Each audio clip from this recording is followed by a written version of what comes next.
प्यारी सास संगत जी, प्यार और सत्कार से कहिए धन्यंकार जी। सास संगत जी,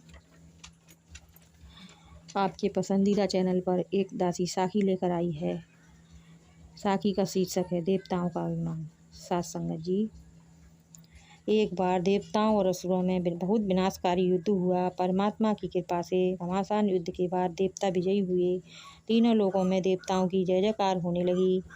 सास संगत जी, विजय प्राप्ति के बाद देवता घमंडी हो गए। उन्हें अपने बल एवं पौरुष पर अभिमान हो गया। अहंकार में भगवान याद नहीं रहता। देवता भी सर्वशक्तिमान परमात्मा को भूल गए। अब उन्हें यह हर समय अपनी जय जयकार करवाने तथा प्रतिष्ठा बढ़ाने की चिंता रहने लगी। उनकी यह इच्छा होती कि हर आने जाने वाला उनको प्रणाम करे, उनकी जय घोष के नारे लगाए। जब पार ब्रह्म ने देवताओं की यह हालत देखी तो उन्होंने सोचा कि यदि देवता ही अहम के बस होकर पतित हो गए तो समाज का क्या होगा। समाज में मर्यादा की स्थापना के लिए आवश्यकता है कि देवता जल्दी से जल्दी इस पातक अभिमान से छुटकारा प्राप्त कर लें। सास संगत जी, देवताओं को मार्ग दर्शाने के लिए पार ब्रह्म ने एक तेजस्वी यक्ष का रूप धारण कर लिया और अलकापुरी के नंदवन में जा पहुँचे। जहाँ पर नंदवन में देवताओं का दरबार लगा हुआ था। देवराज इंद्र सिंहासन पर विराजमान थे। आसपास अन्य देवता अपने अपने आसन पर बैठे थे। सभी डींगे मार रहे थे। हर कोई स्वयं को एक दूसरे से श्रेष्ठ करने में लगा हुआ था। तभी उन सभी ने सामने एक तेजस्वी यक्ष को देखा। यक्ष की कांति देखकर सभी की आंखें अधियाने लगीं। सभी एकदम यक्ष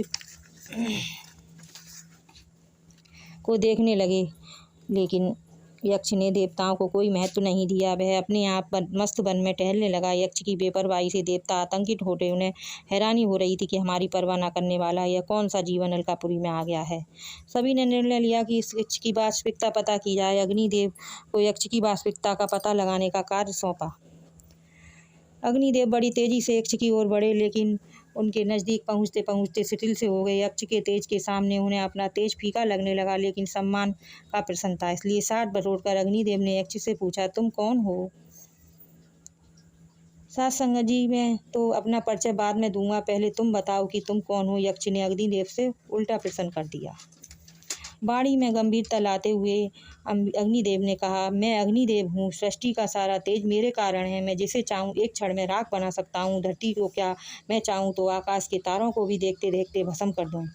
अग्निदेव के अभिमान युक्त वचनों को सुनकर यक्ष मुस्कुरा दिया।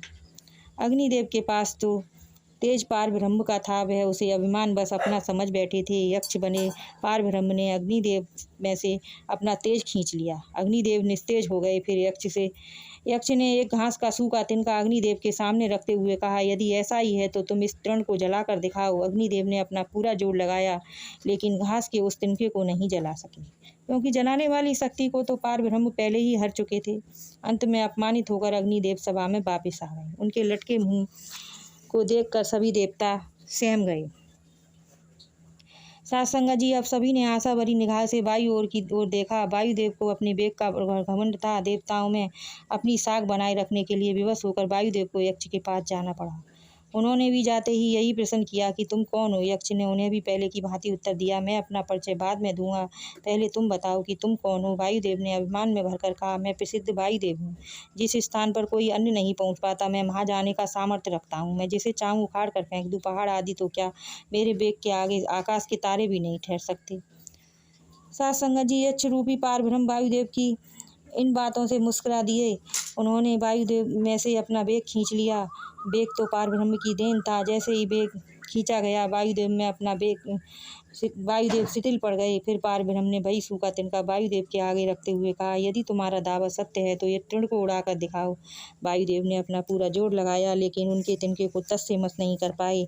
हार कर वह भी अपना सा मुँह लिए हुए वापस चले गए। अग्निदेव और वायुदेव की दुर्गति देखकर किसी अन्य को यक्ष पास जाने का साहस नहीं हुआ। इंद्र देवताओं का राजा था, इसलिए विवश होकर अब इंद्र को यक्ष के पास जाना पड़ा। विजयोल्लास में व्यक्ति अक्सर भगवान को भूल जाता है, लेकिन विपत्ति के समय उसे भगवान ही याद आता है। यक्ष रूपी इस विपत्ति ने इंद्र को परमात्मा का सुमरन करने पर विवश कर दिया। डरते सहमते वे यक्ष की ओर गए। यक्ष ने अग्निदेव को वायुदेव से बात तो कर ली थी, लेकिन इंद्र का उसने उतना तिरस्कार किया, उन्हें देखा करके एक ओर चला गया। अपमानित से इंद्र वहीं खड़े रह गए और मन ही मन परमात्मा का सुमरन करने लगे। सास संगत जी, परमात्मा के सुमरन से अहम का भाव छटने लगा। तभी इंद्र ने देखा कि वहाँ एक अलौकिक विभूति आ पहुँची थी।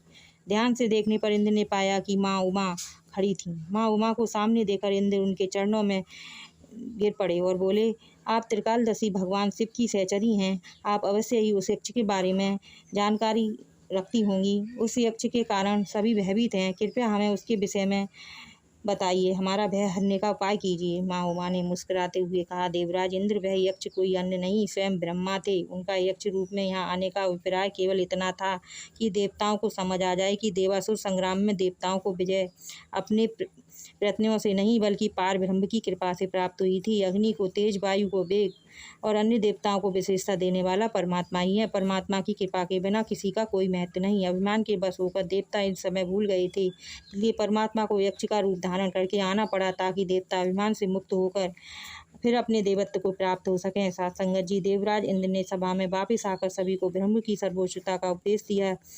तब देवताओं को अपनी भूल का ज्ञान हुआ। सभी ने परमात्मा से क्षमा मांगी और सर्वशक्तिमान ब्रह्म की भक्ति में जुट गए। साथ संगत जी, प्यार से कही धन्यवाद जी।